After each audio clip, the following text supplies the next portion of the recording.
సిద్ధు బసవరాజు ఇద్దరు కూడా అనుకోకుండా పెళ్లి మండపం దగ్గర ఒకరికొకరు డాష్ ఇచ్చుకుంటారు. ఇక ఒకరినొకరు చూసుకొని షాక్ అవుతూ ఉంటారు. బసవరాజు సిద్ధుని చూస్తూ నువ్వేంట్రా ఇక్కడ అని చెప్పి అంటూ ఉంటే అప్పుడు సిద్ధు, మీరు ఇంకా కీర్తి వాళ్ళ ఇంట్లో పెళ్ళికి వెళ్ళారేమో అనుకున్నాను, అయితే మీరు కూడా అక్కడికి వెళ్ళలేదన్నమాట, పంతం అంటే అలాగే ఉండాలి, వెరీ గుడ్ అని చెప్పి సిద్ధు అంటూ ఉంటాడు. ఇక దాంతో ఇది కీర్తి వాళ్ళ ఇంట్లో జరుగుతున్న పెళ్ళి అని చెప్పి బసవరాజు అనడంతో సిద్ధు ఒక్కసారిగా షాక్ అవుతాడు.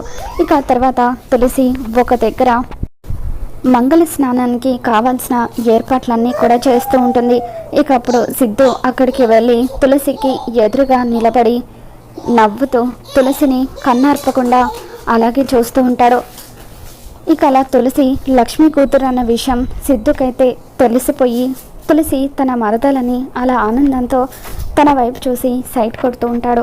మరో పక్క విశ్వ పెళ్ళాపడానికి వస్తున్నాడన్న విషయం తెలుసుకున్న జై తన సెక్యూరిటీతో ఎట్టి పరిస్థితుల్లోనూ వాడిని లోపలికి రానివ్వకండి, వాడు లోపలికి వస్తే పెళ్ళాపేస్తాడు అని చెప్పి అంటూ ఉంటే అలాగే సార్ అంటూ సెక్యూరిటీ వాళ్ళు విశ్వని బయటనే ఆపేస్తారు.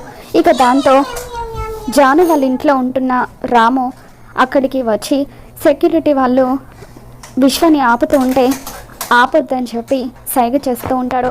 ఇక అది గమనించిన శ్రీనివాస్ అక్కడికి వచ్చి, ఏంటయ్యా మీరేం చేస్తున్నారు, అతను మా మనిషే, ఎవరేంటో తెలుసుకోకుండా అలా ఆపేస్తే ఎలా, ఏంటి ఈ పద్ధతి అని చెప్పి శ్రీనివాస్ మండి పెడుతూ ఉంటాడు. అనుమానాస్పదంగా కనిపించేసరికి ఆపాం సార్ అని చెప్పి సెక్యూరిటీ వాళ్ళు అంటూ ఉంటారు.